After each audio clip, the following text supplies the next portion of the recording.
Bismillahirrahmanirrahim. Assalamualaikum warahmatullahi wabarakatuh. Bertemu kembali dengan saya, Ridwan Sutisna, di mata kuliah pengelolaan pendidikan. Pada pertemuan kali ini, kita akan membahas terkait dengan hakikat pengelolaan pendidikan. Secara khusus, tadi kita membahas tentang definisi. Secara khusus, definisi pengelolaan pendidikan juga disampaikan oleh Husaini Usman dan juga tercantum dalam Peraturan Pemerintah Republik Indonesia Nomor 66 Tahun 2010 tentang pengelolaan dan penyelenggaraan pendidikan.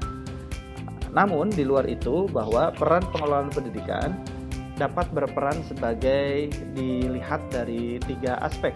Yang pertama, pengelolaan pendidikan sebagai ilmu. Yang kedua, pengelolaan pendidikan sebagai seni. Dan yang ketiga, pengelolaan pendidikan sebagai profesi.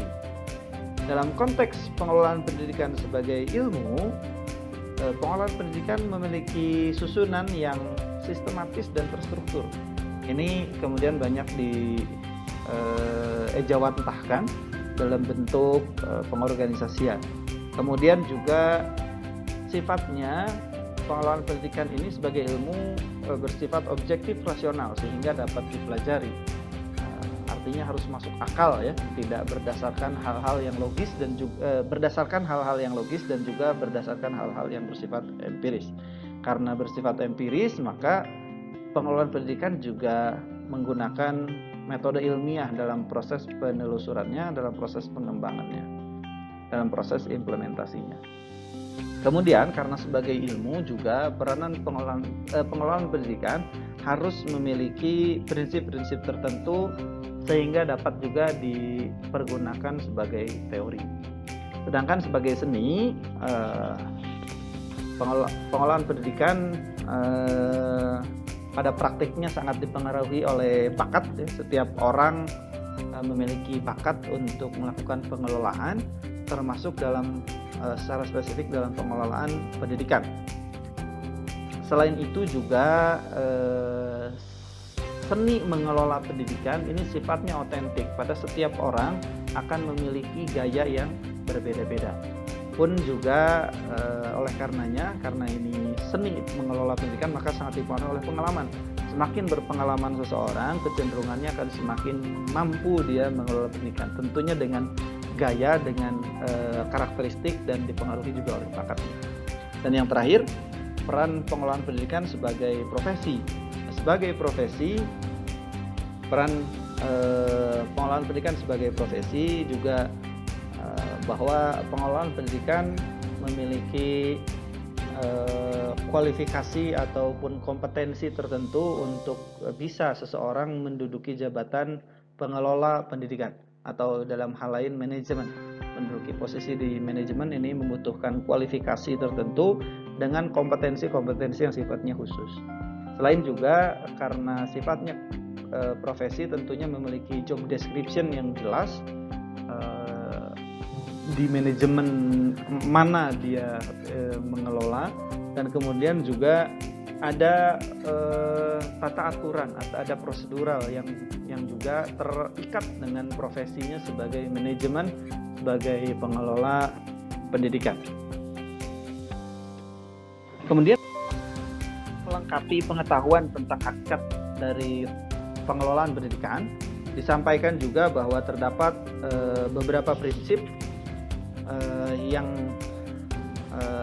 patut untuk diperhatikan, patut untuk dipegang dalam pelaksanaan atau dalam kegiatan pengelolaan pendidikan.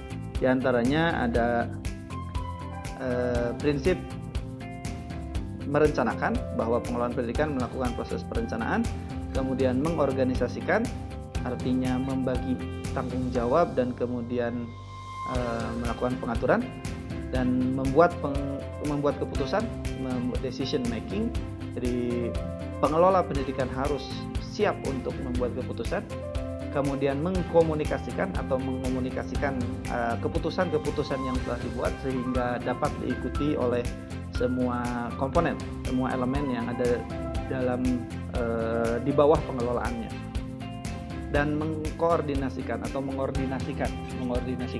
sehingga setiap elemen-elemen yang sudah sebelumnya diorganisasikan dapat saling bekerja untuk mencapai tujuan dari organisasi, sehingga organisasi pendidikan dalam hal ini atau organisasi yang dikelola dalam konteks pengelolaan pendidikan dapat berjalan pada setiap komponen secara terikat dan terkait, baik yang terikat maupun hanya yang terkait saja. Kemudian juga ada prinsip pengawasan, supervising gitu ya. Jadi pengelolaan pendidikan juga harus bisa melakukan pengawasan terhadap kinerja dan sumber daya yang dimilikinya. Dan yang terakhir adalah penilaian. Hal ini untuk menentukan sejauh mana proses pencapaian tujuan telah dicapai, sehingga dapat dilakukan evaluasi bagaimana sistem pengelolaan akan dilakukan. Terkait dengan sistem pengelolaan, hal ini juga ada beberapa pendekatan dalam pengelolaan pendidikan, yaitu pendekatan organisasi klasik, pendekatan hubungan manusia, dan yang terakhir ada pendekatan perilaku yang mencoba menggabungkan antara pendekatan organisasi klasik dan pendekatan hubungan manusia. Demikian yang bisa disampaikan terkait dengan hakikat dasar.